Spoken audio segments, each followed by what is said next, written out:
Hello students, पढ़ाई चल रही है सबकी ठीक ठाक? देखते नहीं हैं आप लोग वीडियो? देखते ना, मैं नहीं देख पाती हूँ, कुछ ज़्यादा काम चल रहा है खेतों में। चलिए ठीक है, फिर भी जब भी आप लोग को समय मिले, नोट्स तो आप लोग उतार ही लेते हैं, लेकिन वीडियो को भी आप लोग लगातार देखिए। उससे आपको अच्छे से समझ में आ जाएगा कि हम लोग ने जो लिखा है उसका अर्थ क्या है, क्योंकि लिखना और समझना दोनों अलग अलग चीज़ें होती हैं। तो आप उसको अच्छे से लिखें और साथ में समझें भी। जब भी जिस वीडियो को आप देखते हैं तो साथ में नोट्स खोल के सामने रखें, ताकि आपको बहुत अच्छे से समझ में आ जाएगा, क्योंकि नोट्स आपके हाथ में होंगे तो आप अच्छे से उस बात को समझ सकते हैं कि हम क्या पढ़ रहे हैं। तो आज हम शुरू कर रहे हैं एक नया टॉपिक और उसका नाम है परमाणु अप्रसार संधि। क्या नाम है? परमाणु अप्रसार संधि। हम लोग सब जानते हैं कि प्रथम और द्वितीय विश्व युद्ध की विभीषिका से हम लोग सब परिचित हैं। कितना विध्वंस हुआ था प्रथम और द्वितीय विश्व युद्ध में। प्रथम विश्व युद्ध की तो इतना हम नहीं कह सकते, लेकिन द्वितीय विश्व युद्ध के विध्वंस को हम भली भांति जानते हैं, जिसमें अमेरिका ने जापान के हिरोशिमा और नागासाकी पर परमाणु बम का प्रयोग किया था। और परमाणु बम के प्रयोग करने के बाद उसमें का जो विध्वंस हुआ है जापान का, उसका आज तक उस स्थिति से जापान उबर नहीं पाया है। कहीं ना कहीं किसी किसी क्षेत्र में कहा जाता है कि आज भी वहाँ के कुछ बच्चे, कुछ ऐसे बच्चे वहाँ पर उत्पन्न होते हैं जो विकलांग होते हैं या किसी न किसी डेफिशिएंसी को वहाँ की माताओं को सहना पड़ता है। तो कितनी सच्चाई है इसमें? कुछ हद तक ही सच्चाई होगी। जापान की टेक्नोलॉजी के बारे में हम देखते हैं तो जापान की टेक्नोलॉजी तो बहुत ही श्रेष्ठ टेक्नोलॉजी में आती है, लेकिन फिर भी हमारा जो टॉपिक है वो रिलेट कर रहा है परमाणु से। तो अमेरिका के पास उस समय द्वितीय विश्व युद्ध के बाद केवल अमेरिका के पास, केवल और केवल अमेरिका के पास ही क्या था? परमाणु बम बनाने की तकनीक थी। तो परमाणु बम बनाने की तकनीक की वजह से अमेरिका महाशक्ति तो था ही, और उस परमाणु बम के बलबूते पर वो महाशक्ति नंबर 1 बनना चाहता था। उस समय केवल उसी के पास वो शक्ति थी, और इसीलिए क्योंकि वो धन धान्य से परिपूर्ण है, हर तरह से परिपूर्ण होने की वजह से वो जो नंबर 1 महानतम शक्ति बना हुआ है, वो अपनी पहचान उसी रूप में बनाए रखना चाहता है कि नंबर 1 महानतम शक्ति बनी रहे। तो वो ये नहीं चाहता कि ये तकनीक जो है, परमाणु की तकनीक जो है, वो विश्व के अन्य राष्ट्रों तक पहुँचे। इसका नकारात्मक रूप तो यही है, लेकिन यदि हम इसके सकारात्मक रूप में को देखते हैं तो हम देखते हैं कि विश्व ने जो परमाणु बम का जो विभीषिका देखी थी वो पुनः नए दोहराई जाए, और कहीं भी किसी भी राष्ट्र को इतना विध्वंस नहीं सहना पड़े। और इसी सोच को आगे बढ़ावा देने के लिए एक संधि का निर्माण किया गया, जिसका नाम है परमाणु अप्रसार संधि। परमाणु का अर्थ आप लोग समझ ही रहे हैं कि सूक्ष्म कण, बहुत सूक्ष्म कण जो विध्वंस मचा सकता है, ऐसा परमाणु अप्रसार यानी उसका प्रसार न हो, इसके लिए एक संधि की गई, जिसको इंग्लिश में नॉन प्रोलिफरेशन ट्रीटी के नाम से जाना जाता है।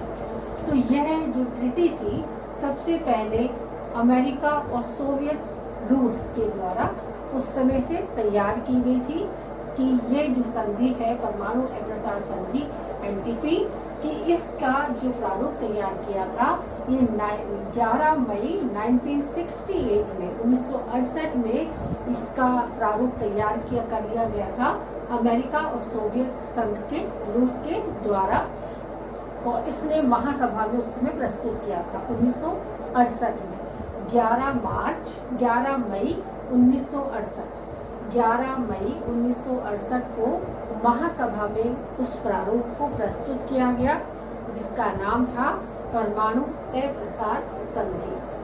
12 जून 1968 को वोट डलवाई गई कि जो भी उपस्थित सदस्य हैं, यूएनओ के जो उपस्थित सदस्य हैं, महासभा में जितने भी सदस्य हैं, वो सब इस परमाणु अप्रसार संधि पर अपने विचार प्रस्तुत करें और उनसे वोटिंग करवाई गई।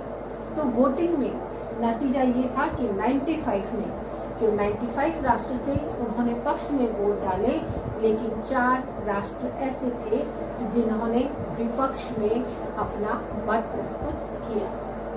तो समस्या बनी हुई थी कि क्यों विपक्ष में वोट आए और पक्ष में इतने अधिक आए तो क्यों आए। 1 जुलाई 1968 को लंदन, मॉस्को और वाशिंगटन में कई राष्ट्रों ने और भी इस पर हस्ताक्षर कर दिए। यानी लंदन, मॉस्को, वाशिंगटन में 1 जुलाई 1968 को अन्य राष्ट्रों ने भी इस पर हस्ताक्षर कर दिए, जो यूएनओ के सदस्य भी थे और कुछ सदस्य नहीं भी थे। लेकिन 5 मार्च 1970 में इसे पूर्ण रूप से लागू कर दिया गया, जिसकी शुरुआत 1968 में हुई थी और उसको लागू किया गया 5 मार्च 1970 में। लेकिन भारत, पाकिस्तान, चीन, फ्रांस, ब्राजील और अर्जेंटीना ने इस परमाणु अप्रसार संधि पर हस्ताक्षर नहीं किए। क्यों नहीं किए? एक अलग राजनीतिक कारण रहा उसका कि आत्मरक्षा के लिए या नवीन तकनीकी पाने के लिए या अपने आप को महाशक्ति के रूप में प्रदर्शित करने के लिए उन्होंने इस पर हस्ताक्षर नहीं किए।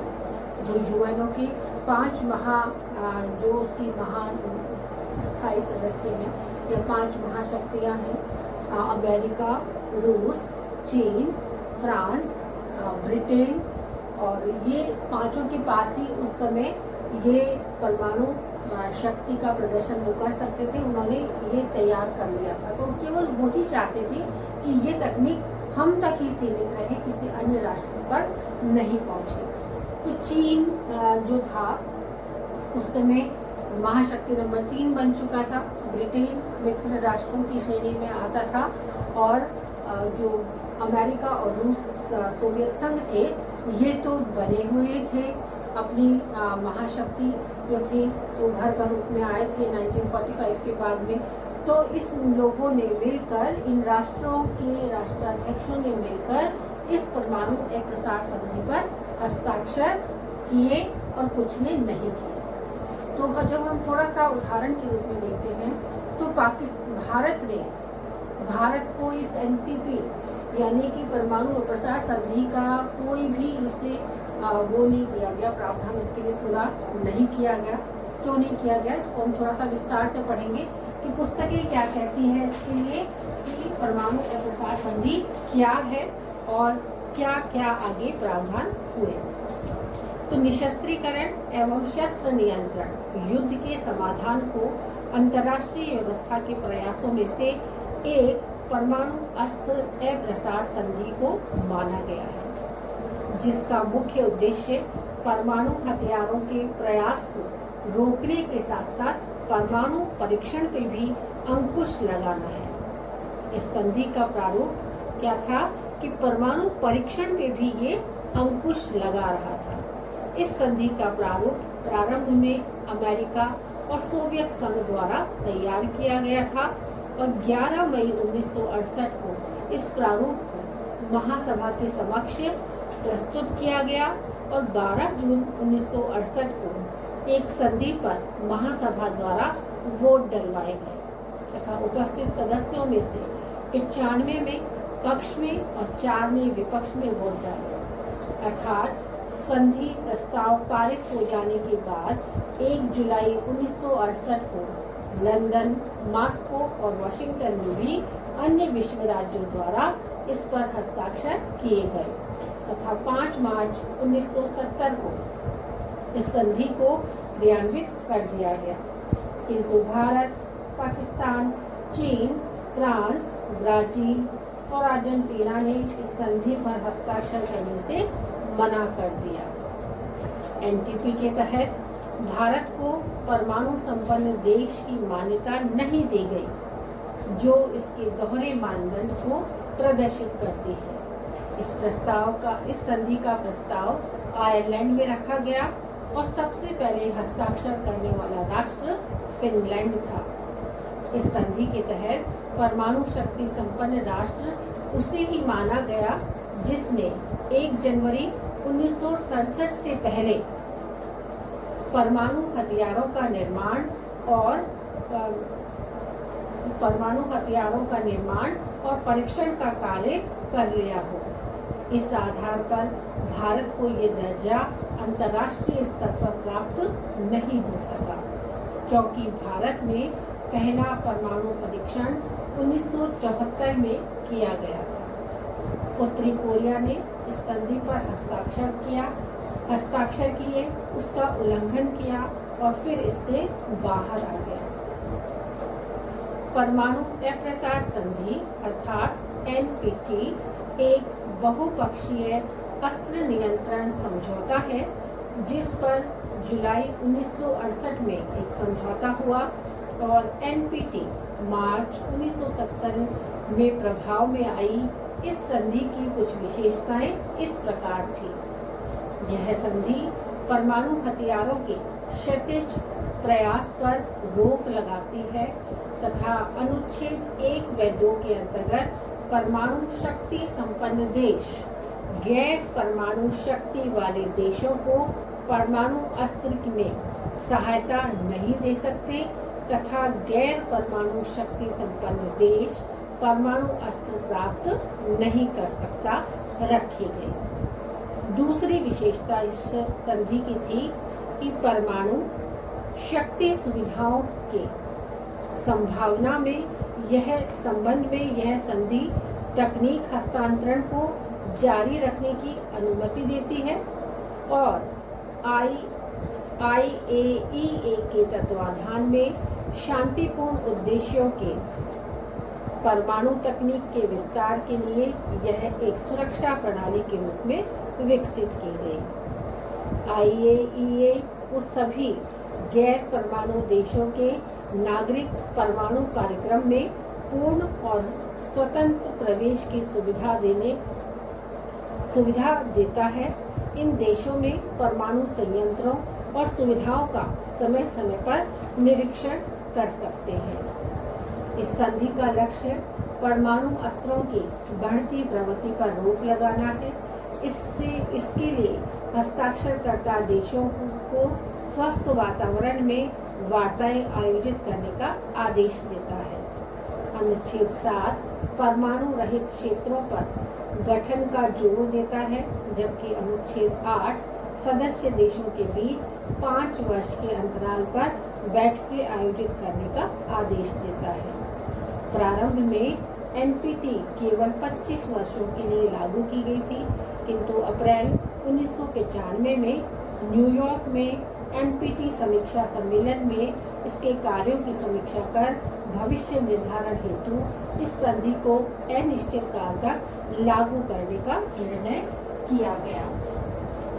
तो परमाणु अप्रसार संधि जो है वो एक अच्छी सोच के साथ शुरू हुई थी, जिसमें जो हम जानते हैं कि परमाणु अब जो तृतीय विश्व युद्ध यदि हुआ कि 2 विश्व युद्ध की विभीषिका से पूरा विश्व जूझ चुका है और यदि अब तीसरा विश्व युद्ध हुआ तो वो कौन सा युद्ध होगा?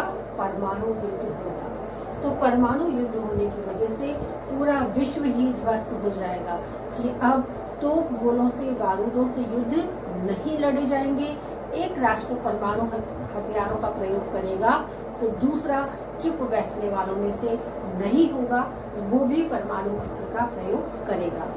इसीलिए इस परमाणु अप्रसार संधि का निर्माण किया गया था। लेकिन कुछ राष्ट्रों ने, जिसमें भारत और पाकिस्तान भी शामिल हैं, फ्रांस, ब्राजील, अर्जेंटीना और चीन ने भी हस्ताक्षर नहीं किए थे। इसके तहत क्यों ऐसा किया गया था कि ये मान्यता रखी गई थी कि जिन राष्ट्रों ने 1967 से पहले ही परमाणु परीक्षण कर लिए हैं, वो तो एक शक्तिशाली परमाणु संपन्न राष्ट्र माने जाएंगे, और जिन्होंने इनके बाद किया है परीक्षण, उन्हें परमाणु संपन्न शक्ति संपन्न राष्ट्रों का दर्जा नहीं दिया जाएगा। तो इस रूप में भारत परमाणु संपन्न राष्ट्रों की श्रेणी में अंतर्राष्ट्रीय रंगमंच पर अपना अस्तित्व बनाए हुए नहीं है, क्योंकि भारत में परमाणु परीक्षण 1974 में सबसे पहले हुआ था, और इसीलिए बहुत अधिक विश्वसनीयता की वजह से या विश्व को आज हम देखते हैं तो वो ज्वालामुखी के मुंह पर रखा हुआ एक युद्ध है कि तृतीय विश्व युद्ध हुआ, जरा सी भी चिंगारी लगी तो तृतीय विश्व युद्ध संपन्न हो जाएगा, और उस समय पूरा विश्व ही ध्वस्त होने के कगार पर होगा।